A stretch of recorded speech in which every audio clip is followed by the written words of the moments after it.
à donner. Donc ça permet de suivre de façon assez régulière et fine la façon dont ça évolue aussi dans le secteur et de mettre en rapport avec les résultats de ce sondage. Jérôme, évidemment, je n'aurais pas le talent de Jérôme pour commenter tout ça, mais j'ai improvisé. Voilà. Le sondage est fait à chaque édition sur un panel de 2000 Français. Donc on a 28% des Français donc, qui déclarent donner par Internet.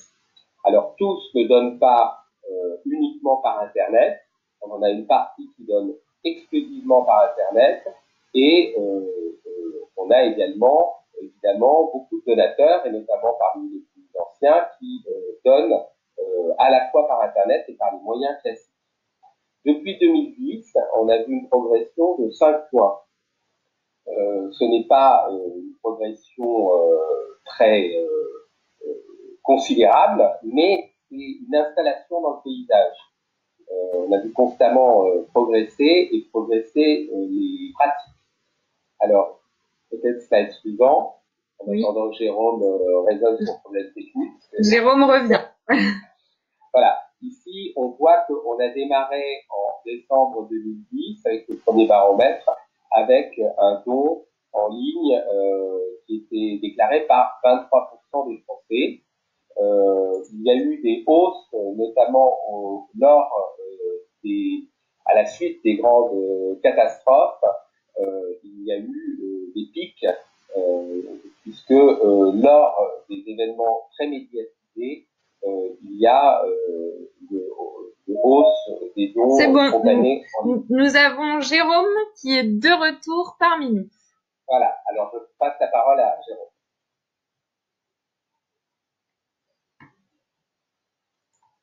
Allô? Jérôme?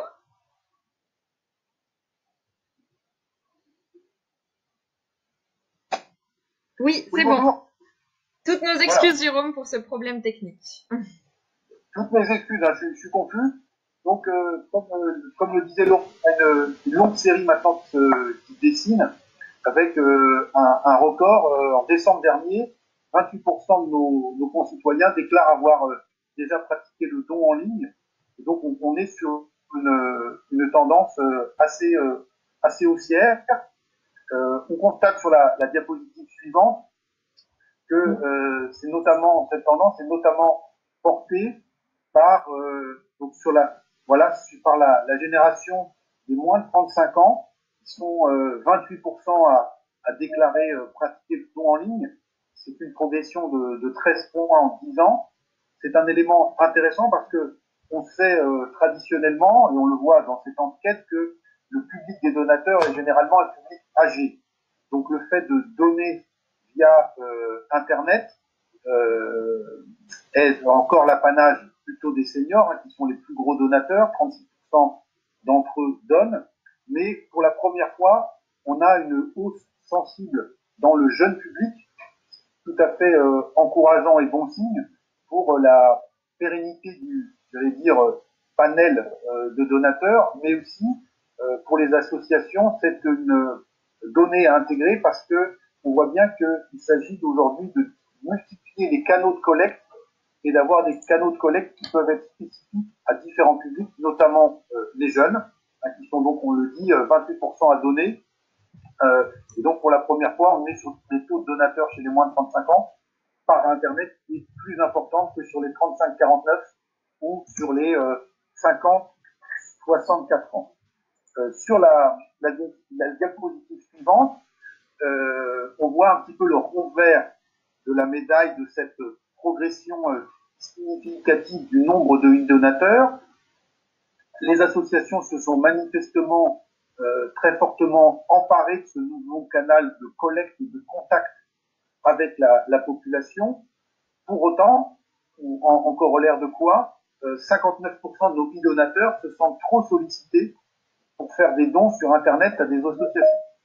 C'est-à-dire que pas mal d'associations ont sans doute, entre guillemets, senti le filon qui s'ouvrait à eux. Et aujourd'hui, on a une communication, une sollicitation qui est peut-être un peu anarchique, un peu débridée.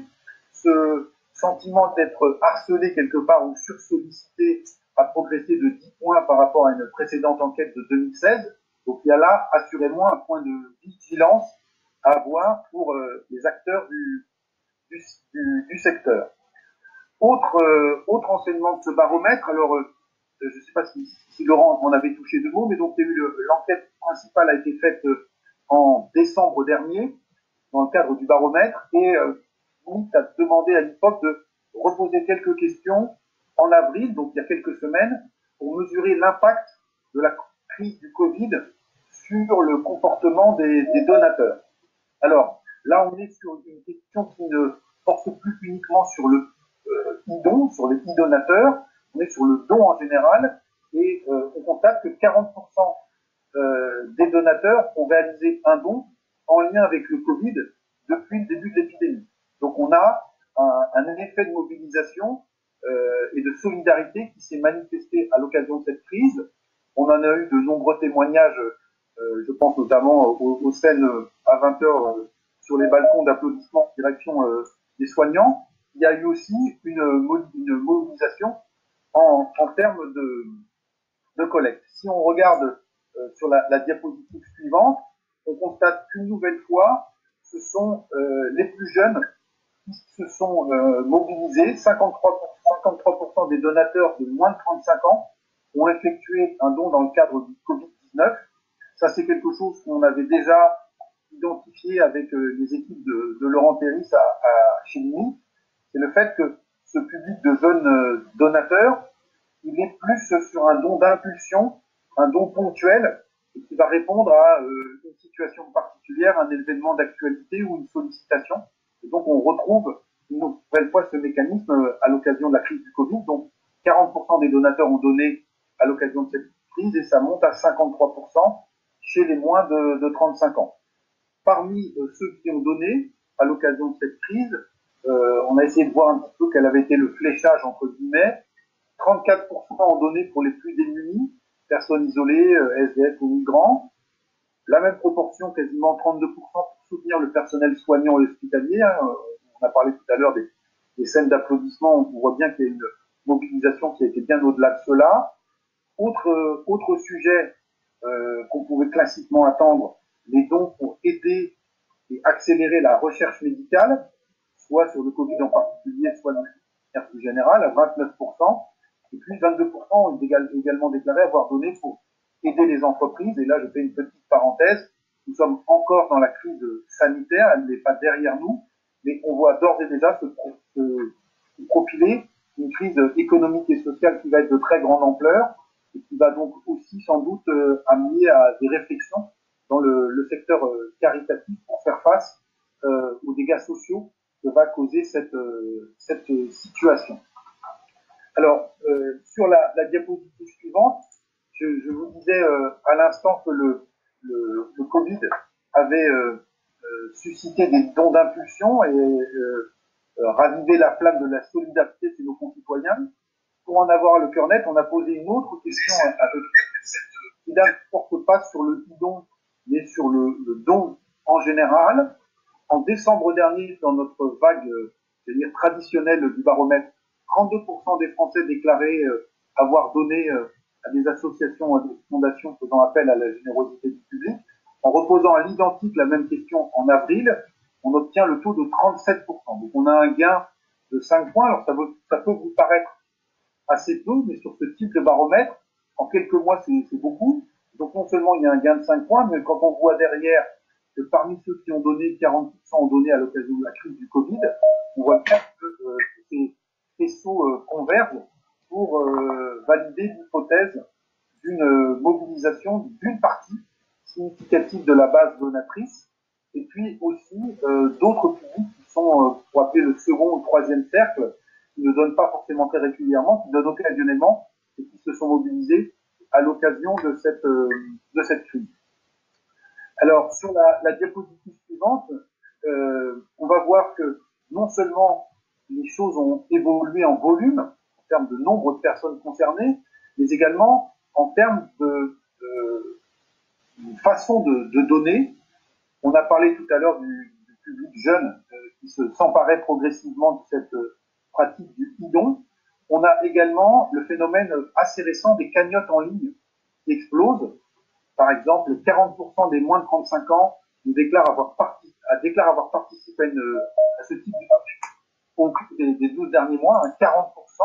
Donc l'imagination est au pouvoir, il y a des modes de collecte sans cesse renouvelés qui émergent et qui touchent notamment le jeune public. Alors c'est le cas également de l'ensemble de la population, mais c'est encore un peu plus fort sur ce qu'on pourrait appeler les digital natives, qui sont, contrairement à moi, très à l'aise avec tout ça.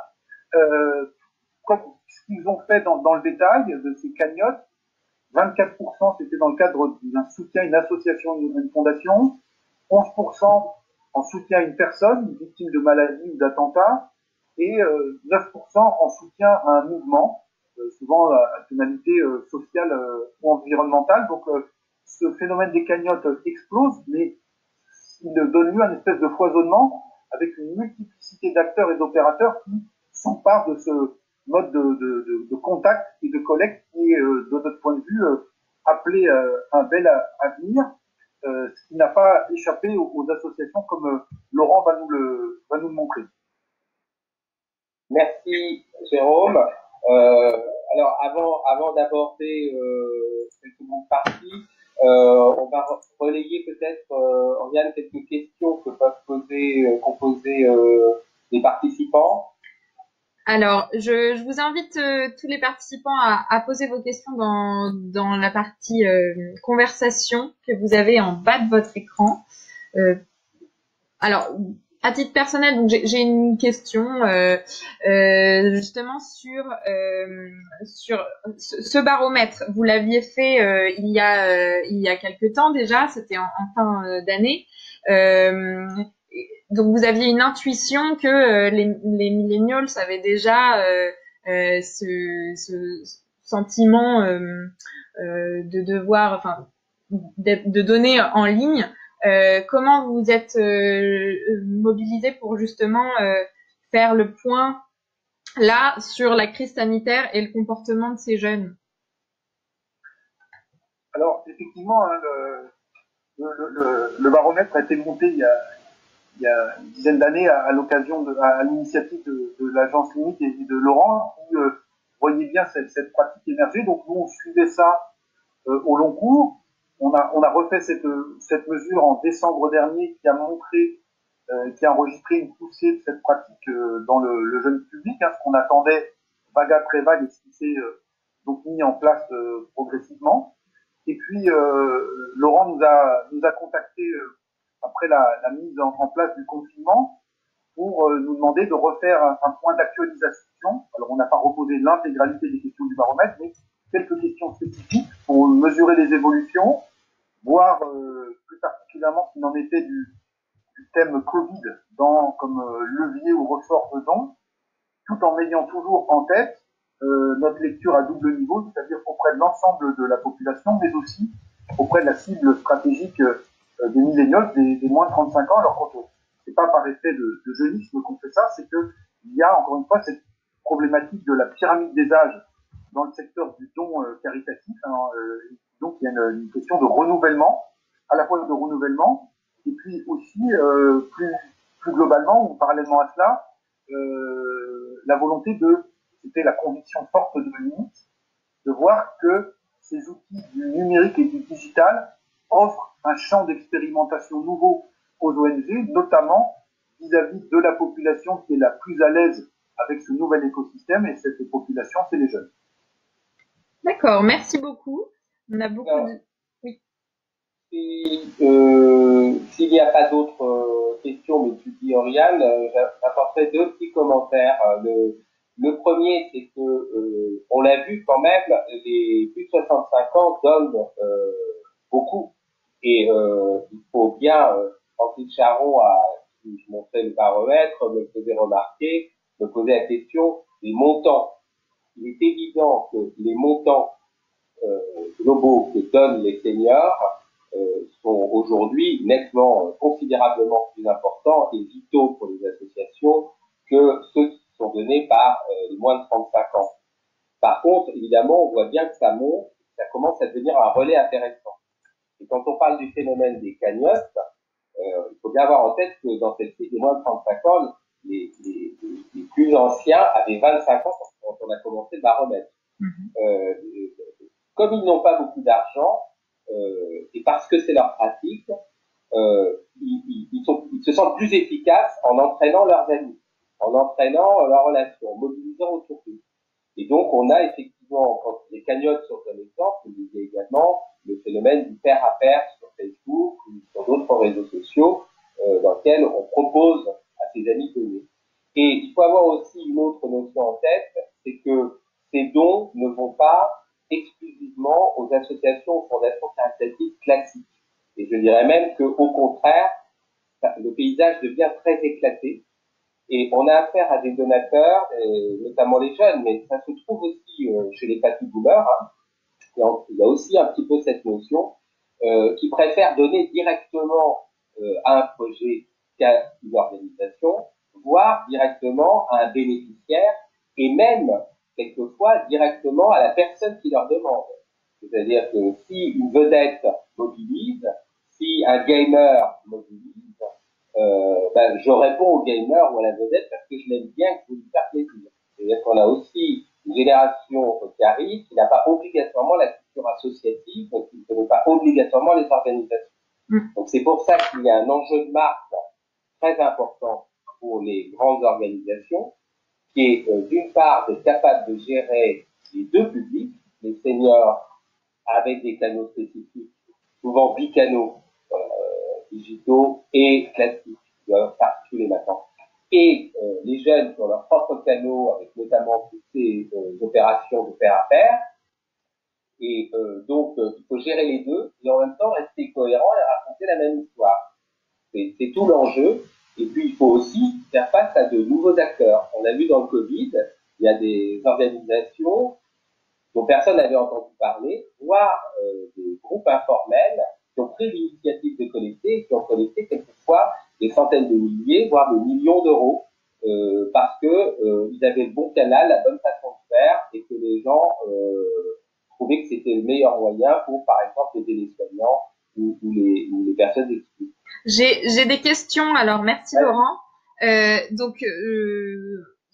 Quelles sont les causes préférentielles pour cette cible des moins de 35 ans? Est-ce que on a posé une question sur les intentions de ces jeunes et est-ce qu'ils comptent poursuivre leurs dons après cette période? Et une dernière sur le don par SMS. Est-ce qu'il a été étudié, l'attrait du don par SMS? Je te laisse répondre, Laurent, sur les différents points. Vas-y, tu peux répondre. Alors, Laurent complétera. On a dit tout à l'heure que on avait un don qui était souvent d'impulsion chez les jeunes, qui correspond bien à la pratique digitale, mobilisation ponctuelle sur une cagnotte, une cause, une personnalité qui accroche le regard. Et donc, il y a fort à parier que tout ce public qui a donné ne va pas forcément être, ce sera tout le travail des associations, fidélisé et fidélisable dans les mois et années qui viennent. Pour autant, l'enjeu, c'est d'en garder une partie, premièrement, et deuxièmement, c'est l'avantage de ce baromètre. On voit que même si on a un comportement qui est parfois erratique ou de dons ponctuels, on a quand même une tendance qui se dessine, qui est une tendance à l'ancrage progressif. Donc je pense que, encore une fois, si on ne va pas tout garder, tout conserver, cette étape du Covid, un peu à la manière, alors toutes choses étant égales par ailleurs, de ce qui s'était passé au moment du tsunami, hein, qui avait été un moment particulier de sollicitation, eh bien il y a des gens qui vont rentrer dans cet univers, qui vont être en contact avec le monde associatif, et donc c'est une étape importante, mais il y a un vrai défi effectivement de fidélisation, car comme le rappelait Laurent par ailleurs, on a aussi une pluralité d'acteurs, parfois pas très bien structurés, qui opèrent là-dessus. Alors, j'enchaînerai, oui, sur cette question de la fidélisation. qu'on peut dire en tout cas, c'est que l'expérience du don, quand on interroge les jeunes qui ont fait l'expérience pour la première fois, c'est une expérience qui est gratifiante, une expérience dont ils sont satisfaits. Mais il ne faut pas se tromper sur le fait qu'effectivement, on en a une part importante qui donne pour des raisons qui ne sont pas les raisons de leurs aînés, qui vont donner pour quasiment se faire plaisir ou pour faire une expérience intéressante ou pour agir sur quelque chose ponctuellement qui leur tient à cœur. Donc la transformation n'est pas évidente et cette transformation elle dépend des canaux et des récits et des relations qu'on va mettre en place avec eux. Or, s'il y a une piste qui est à creuser, et certaines organisations le font déjà, c'est de leur proposer d'être des ambassadeurs de la cause.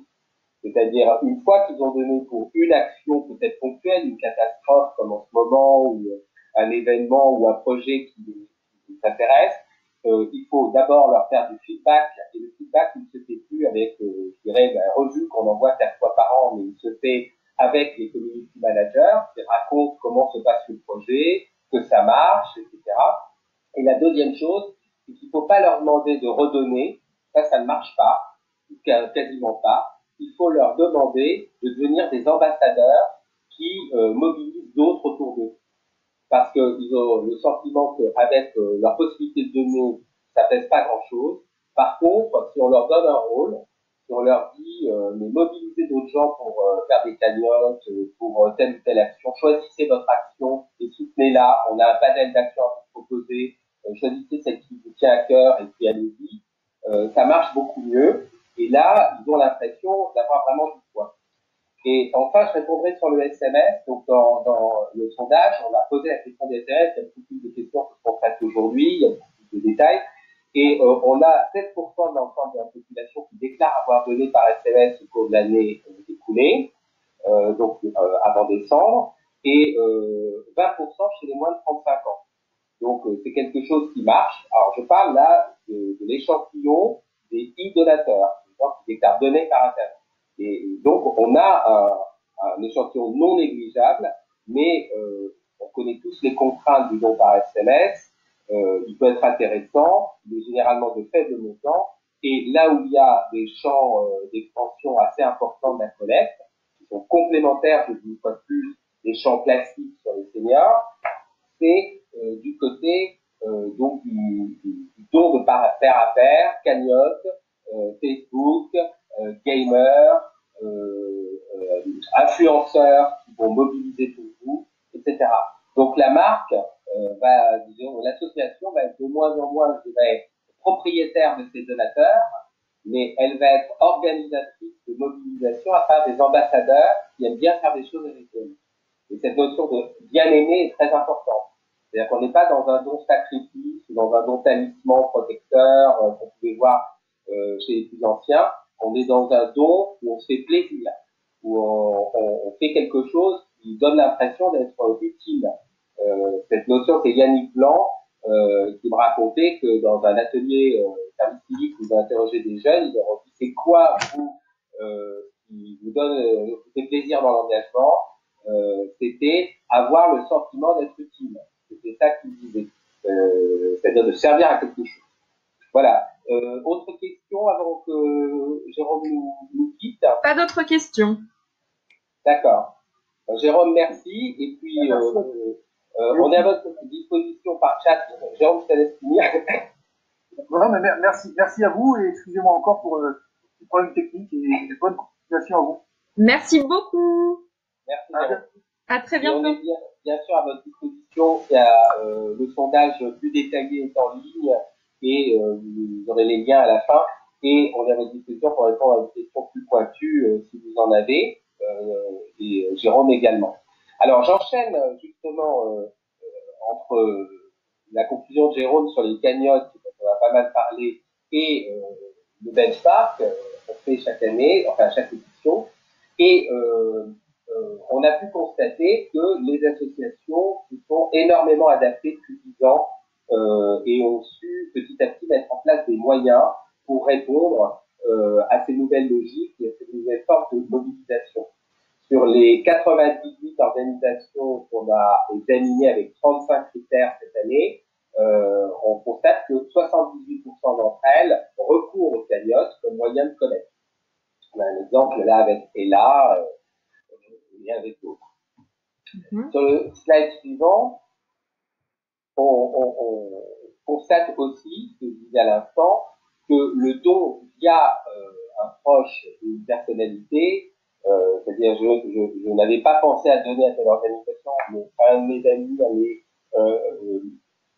contact sur Facebook ou Instagram m'a demandé de l'aider à pousser une cause. Ça marche très fort, 41% chez les moins de 35 ans et quand même 31% chez les plus de 35 ans. Donc ces modes de collecte nécessitent un mix. D'ailleurs, ça c'est la même chose dans la communication marchande, c'est-à-dire un mix entre des formes de relations publiques en ligne, des opérations de relations publiques et du marketing qui permet de recueillir les dons des donateurs. Slide suivant. Merci. Cette évolution des associations, on a pu la mesurer à travers différents critères. Quand on a commencé en 2010, on avait vraiment un niveau de site internet, de contenu, de possibilités de donner en ligne qui était extrêmement faible comparé au secteur marchand ou à des marques très fortes, même pour des marques très fortes dans le secteur associatif qui ont la même notoriété que des grandes marques commerciales, était très en retard sur ce niveau. On voit qu'on a multiplié, par exemple sur Facebook et Twitter, par plus de 850% le niveau. 7 fois, plus de 7 fois de progression, et notamment sur les 3-4 dernières années, on a eu vraiment un pic avec 150 000 abonnés en moyenne sur Facebook et 50 000 sur Twitter. C'est une moyenne parce que certains des acteurs du secteur, et on les a sortis d'ailleurs, c'est une médiane, on a sorti les acteurs qui étaient beaucoup plus élevés que les autres. On a certains acteurs qui sont au-dessus du million, donc qui sont comparables à des marques commerciales, mais ils sont très rares encore, et c'est étonnant, il y a encore du chemin à faire, mais on est en progression rapide. D'accord. Alors, dans les faits récents, les 2-3 dernières années, le phénomène Instagram devient absolument prééminent. Prééminent d'ailleurs par rapport à Facebook, qui est devenu très compliqué, comme vous le savez, en termes d'algorithmes, etc. Et qui en plus est devenu peut-être trop mainstream, notamment par la génération plus jeune. Instagram marche bien, et on voit dans le benchmark que les associations ont 83% d'entre elles ouvert des comptes. On est encore très bas dans le nombre d'abonnés. Le niveau, dans les analyses qu'on fait souvent avec nos clients, le niveau est encore un peu faible. L'outil n'est pas utilisé à sa juste mesure encore, mais il a un potentiel considérable. D'ailleurs, si vous regardez les grandes marques, elles misent énormément sur cet outil, sur lequel maintenant on peut donner. Alors, je finirai juste sur Instagram. Il faut commencer à regarder d'autres réseaux sociaux, notamment TikTok, qui commence à performer énormément, surtout en temps de Covid, qui a fait une percée considérable. Et donc, malheureusement, il va y avoir encore du travail. Ceux qui croyaient avoir déjà fait un bout de chemin, c'est-à-dire à la fois développer les communautés sur des réseaux classiques, notamment Instagram, et des communautés qui sont des ambassadeurs, les traités comme des ambassadeurs, et puis commencer à expérimenter TikTok, qui a un potentiel très intéressant, et qui d'ailleurs est très utilisé par ceux qui collectent les nouveaux entrants ou des initiatives en dehors du secteur caritatif classique. D'accord, merci. Et je finirai sur, alors, on a un classement, donc en fait à partir des 32 items dont je parlais, en 6 familles, le référencement, l'accessibilité, la transparence, la transaction financière, les réseaux sociaux et le storytelling. À partir de ces critères, on évalue, on regarde la présence des associations et fondations et au cours d'air chaque critère qui permet de donner une note. Alors, premier constat, la moyenne totale du secteur caritatif, elle est de 13,2 sur 20. C'est beaucoup mieux qu'au début. Hein. Il faut se dire qu'au début, on était plutôt en dessous de 10. Donc, on est, disons, dans un bon établissement scolaire, 13,2 sur 20, c'est plutôt bien, c'est plutôt honorable. Mais on est quand même sur une moyenne du secteur qui n'est pas au niveau des 100 premières marques françaises dans le domaine commercial. On a certains acteurs qui ont quasiment carton plein, comme les Restos du Cœur, la Croix-Rouge, l'UNICEF. Les Restos du Cœur ont énormément amélioré, progressé depuis 2016. Ils étaient en retard, on l'avait fait dans les indicateurs d'Arrowes, ils étaient en retard par rapport à leur niveau de notoriété. Ils ont donc rattrapé ce retard et repris leur première place qui correspond à leur niveau de notoriété. Alors, parmi les grands entrants, ceux qui ont fait des progressions spectaculaires, il y a Médecins du Monde, notamment à cause des réseaux sociaux, le mécénat chirurgie cardiaque, qui également a fait un bond en avant de 40 places, Médecins du Monde 49 places, et la Société protectrice des animaux, SPA, qui a fait un bond de 47 places, pratiquement en 2 ans, et donc je vais passer la parole à notre invité qui va peut-être nous en parler. Juste après, effectivement, pardon, un focus. Excusez-moi, j'ai passé rapidement le slide précédent sur les Restos du Cœur. Pourquoi ils ont progressé. On peut revenir en arrière. Voilà. Donc d'abord, ils ont énormément amélioré leur site, chaîne vidéo et l'ensemble de leurs outils. Ils ont également investi les réseaux sociaux avec d'excellents contenus, une fréquence de contenu qui permet un très bon taux d'engagement. Les réseaux sociaux, ce qui compte, c'est combien de réactions on suscite. Des modes de collecte digitaux très variés et des campagnes humoristiques qui en plus permettent des reprises sur les réseaux sociaux. Sur Pardon. Hop, la SPA. Voilà. Ce qui est remarquable, c'est les efforts qui ont été faits sur les réseaux sociaux, avec notamment sur Instagram et LinkedIn. LinkedIn est d'ailleurs, je fais un détour, on n'en a pas parlé spécifiquement, mais c'est un des réseaux sociaux particulièrement intéressants à mobiliser dans une logique en plus d'ambassadeurs. Et puis, la mise en place d'une collecte digitale relayée par des influenceurs avec des systèmes de reversement. Et ça, c'est quelque chose qu'on voit d'ailleurs en ce moment avec le Covid, des systèmes dans lesquels on a un partenariat avec une marque commerciale, ou une entreprise, ou une fondation d'entreprise, puisque la préoccupation des marques, c'est d'avoir des interactions avec leur public. Et l'une des manières pour une marque de le faire, ça peut être de soutenir une cause. Donc la marque peut s'engager, par exemple, à abonder le don, ou même à récompenser, par exemple, ici, la photo postée par un internaute. Et donc ça permet des reversements. Voilà, je vais passer la parole à Grégory, avec juste une conclusion pour ceux qui sont en ligne, c'est que nous avons un benchmark extrêmement détaillé avec beaucoup de choses.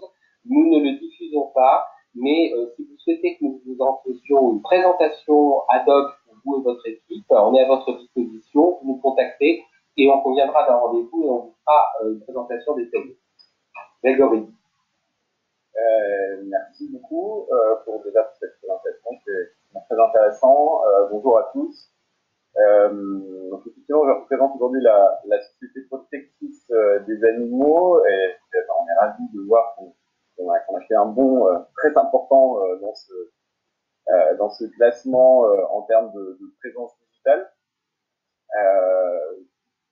Pour faire un petit peu le panorama de ce qu'on a pu mettre en place, c'est effectivement la SPA est rentrée plein pied dans cette ère digitale depuis 2 ans et effectivement a été travaillée de manière extrêmement fine la notion de communauté.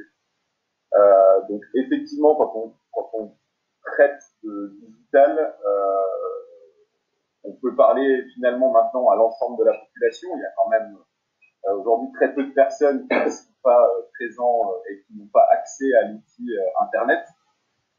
Donc déjà, c'est pas une volonté forcément d'avoir une stratégie directement, on va dire, focusée sur les millennials, par exemple.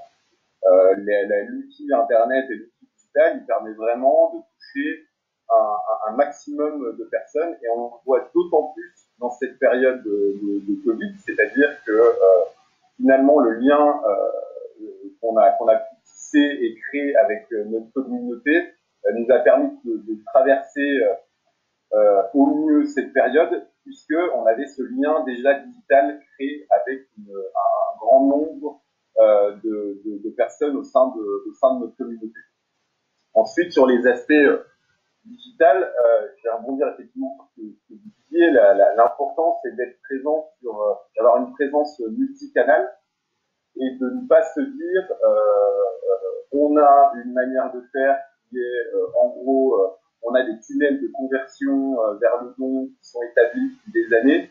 Je pense que le digital chamboule tout ça, c'est-à-dire que il va y avoir une multiplicité de points de contact potentiels.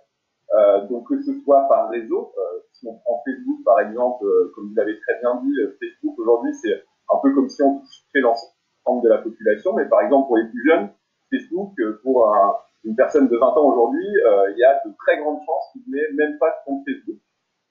Donc il faut trouver de nouveaux relais, et effectivement on parle de Facebook, on parle de Twitter, on parle de LinkedIn, on parle de TikTok. Effectivement, la SPR, on a été un des premiers à aller sur TikTok au lancement de cette plateforme, et bien dans le mois de lancement de cette plateforme, on avait réussi à mettre en place une collecte sur TikTok qui avait extrêmement bien fonctionné. Maintenant, pour l'aspect on va dire digital, il est finalement beaucoup plus complexe que on va dire le tunnel traditionnel de conversion au don, puisque en fait à chaque point de contact, il va falloir qu'on imagine, qu'on crée quelque chose pour embarquer les gens avec nous. C'est vraiment il y a toujours un chapeau commun, bien entendu, de storytelling, de concept de communication, mais il va falloir s'adapter à chaque réseau, tout simplement parce que si on fait une collecte sur Facebook, on est obligé d'utiliser les outils Facebook. Donc il va falloir adapter la stratégie. Si on est sur TikTok, on va pas collecter de la même manière. Si on est sur Instagram, on va pas connecter de la même manière. Et donc, il faut avoir à la fois les bons outils et s'adapter à chaque canal. Et maintenant, pour faire le parallèle un petit peu avec ce que vous évoquiez sur les moins de 35 ans, là, je vous rejoins totalement. C'est-à-dire que les moins de 35 ans sont plus du tout sur une notion de je donne traditionnellement tous les ans, j'aime bien, je me mets au moment de ma déclaration d'impôt pour recevoir mes reçus fiscaux, etc. Pour oublier tout ça, on n'est plus du tout là-dedans. La plupart du temps, en plus, on est sur des dons qui sont beaucoup plus faibles, donc il n'y a même pas d'attente de reçu fiscal en retour. On est vraiment dans une dimension de donner, d'aider, de participer à une mobilisation collective qui n'a rien à voir avec le don classique qu'on a tous en tête. Donc effectivement, il y a cet enjeu de mobilisation, et toujours penser que effectivement les personnes, les milléniaux, c'est moins de 35 ans, ils aiment beaucoup être à l'initiative de quelque chose, participer à quelque chose de collectif. C'est typiquement avoir par exemple la publicité, le fait de faire de l'achat média pour pousser à donner sur Internet va absolument pas fonctionner sur des moins de 35 ans. Mais absolument pas. C'est la génération qui détestait la publicité, qui ont pratiquement tous des adblockers sur leur téléphone ou sur leur mobile. Donc, il y a cette notion de comment est-ce qu'on peut rentrer dans une conversation vraiment directe avec eux, et que finalement la mobilisation qu'on lance devienne un peu virale. Il faut accepter que ça nous échappe un peu. Nous, on est là pour créer les conditions conditions d'une mobilisation collective avec une belle histoire, un but à atteindre, et après il faut le laisser vivre. Il faut créer les conditions pour le laisser vivre, et ça c'est effectivement excessivement important. Et puis enfin le dernier point par rapport à cette cible des millennials, c'est comme vous l'avez remarqué, donc on avait fait quelque chose avec APRR, qui est la société qui gère les autoroutes en France, en marge de notre campagne de dons sur la campagne d'abandon d'animaux. Eh bien, c'est intéressant d'utiliser les marques, les entreprises par ce biais-là, puisque ces jeunes, c'est aussi la génération de personnes qui attendent aussi que les marques s'engagent, que tout le monde s'engage. C'est-à-dire, comme vous l'avez très bien dit, donner comme ça 5-10 euros, ils n'ont pas l'impression que ça sert à quelque chose. Par contre, ils ont l'impression qu'ils sont embarqués dans une mobilisation ou même une entreprise participe à cette mobilisation-là. Là, le projet devient très concret pour eux et ils vont s'y engager très fortement. Et c'est d'autant plus vrai que finalement ces millennials on a un peu tous aujourd'hui la même culture, les moins de 35 ans, et c'est une culture très anglo-saxonne. Et cette culture très anglo-saxonne, vous le savez tous, en termes de dons et d'aide aux associations, c'est très poussé dans les pays anglo-saxons, et ça c'est complètement intégré par les jeunes générations. Par contre, ils font très attention à leurs donations, ils veulent vraiment que ça les touche, ils veulent vraiment être impliqués dans quelque chose. Et effectivement, après, on va se poser la question majeure de comment est-ce qu'on fidélise ces publics-là. Eh bien, en fait, on a la réponse. C'est que le digital permet de créer des communautés. Créer une communauté, ça veut dire la faire vivre toute l'année, mais hors sujet de nation. C'est de temps en temps, ponctuellement, on va lancer des grandes mobilisations, mais le reste du temps, on continue à faire vivre cette communauté, il ne faut pas hésiter à les mobiliser sur des combats qui ne sont pas liés à récolter une somme d'argent. Je vais vous donner un exemple. On a réussi la chose un peu exceptionnelle de pouvoir redémarrer les adoptions dans un dispositif adapté à la situation du confinement. Eh bien, c'est notre communauté digitale qui nous a aidés à l'obtenir. Et voilà, on les a pas sollicités financièrement, mais certainement que en continuant à tisser ce lien, eh bien, ils répondront présents dans nos futures sollicitations. Il faut accepter que on fait presque le même travail pour tisser la relation que pour obtenir une donation.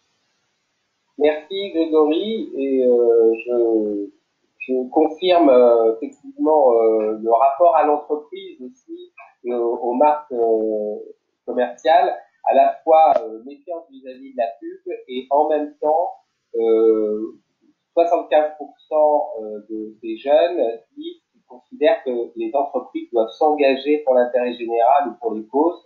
Donc ça leur paraît naturel, et je dirais même qu'ils ont l'impression de les obliger l'entreprise à aider quand ils participent à ce type de mobilisation.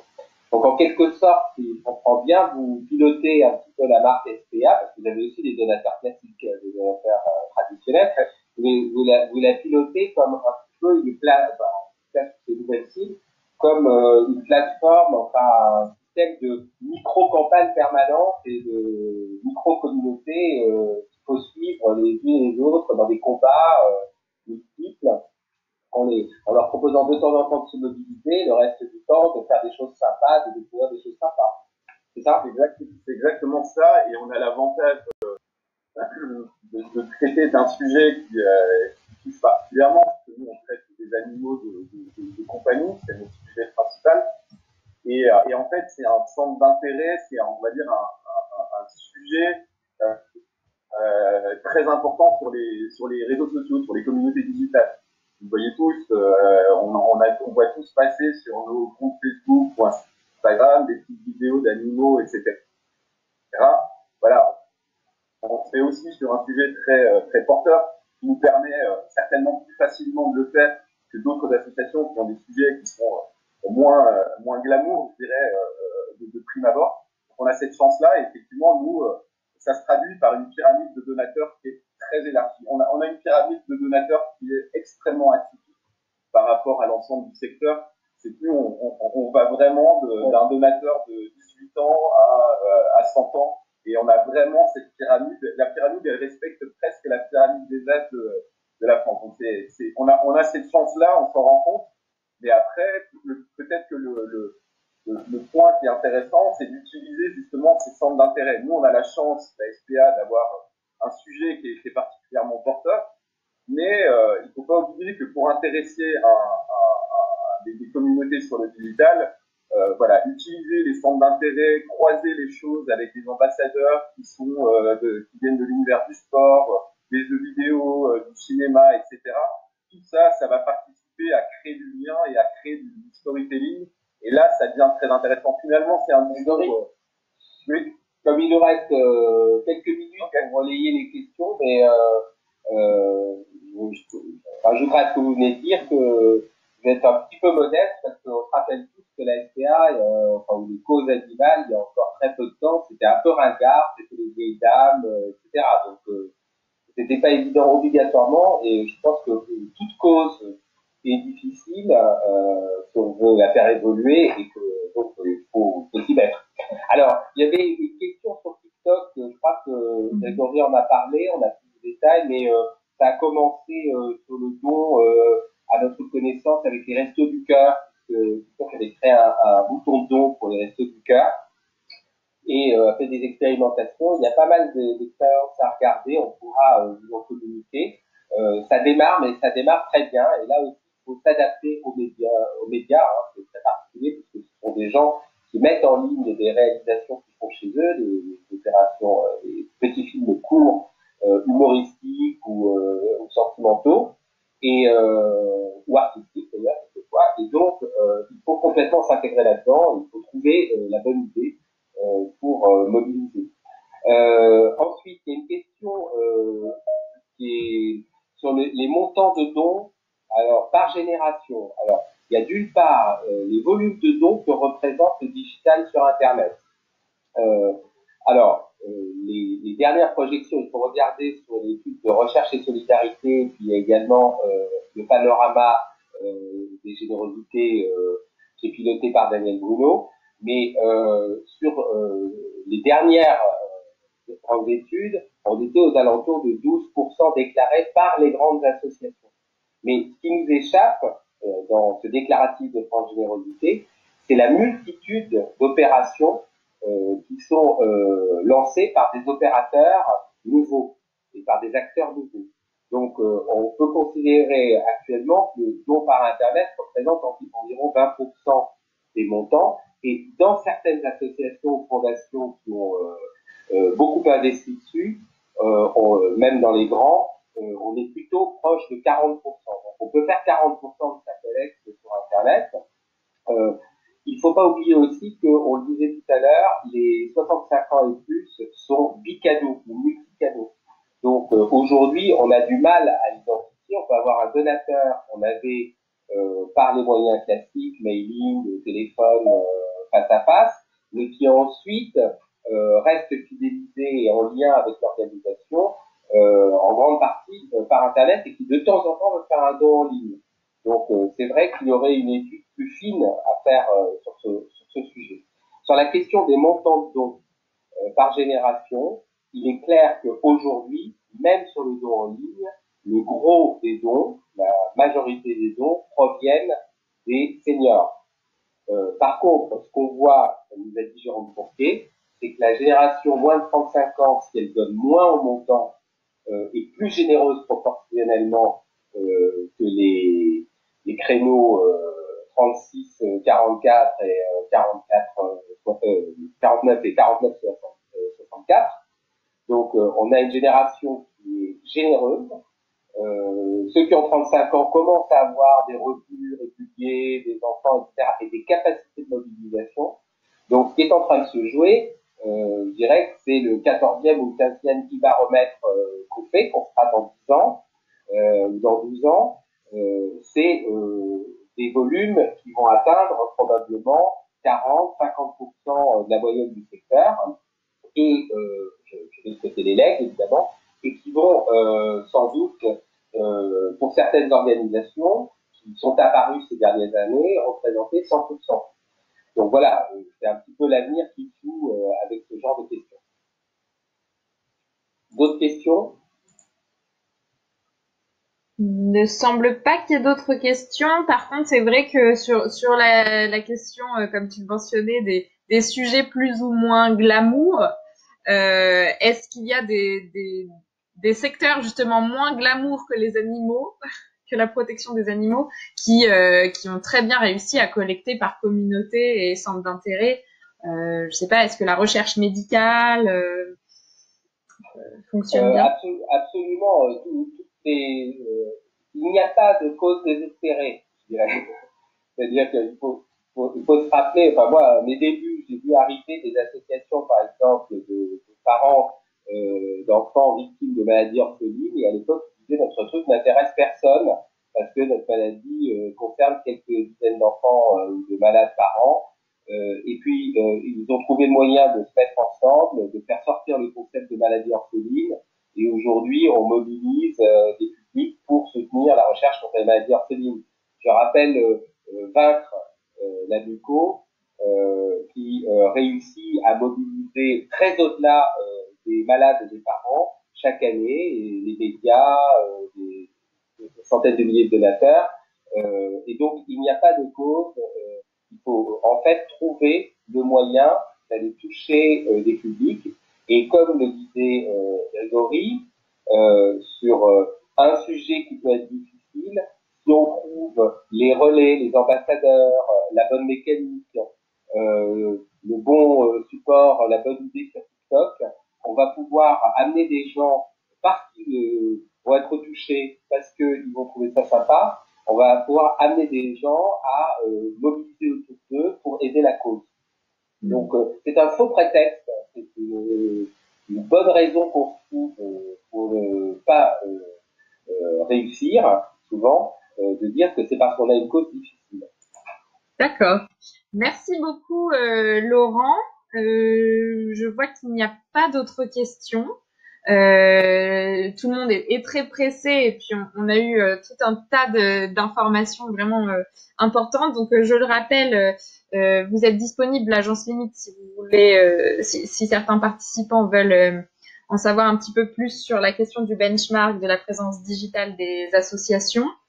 Et quant à l'IDAF, on continue nos webinaires en ligne et on vous invite surtout à vous inscrire, si ce n'est pas déjà fait, à notre newsletter pour bien recevoir toutes les invitations et les actualités du moment.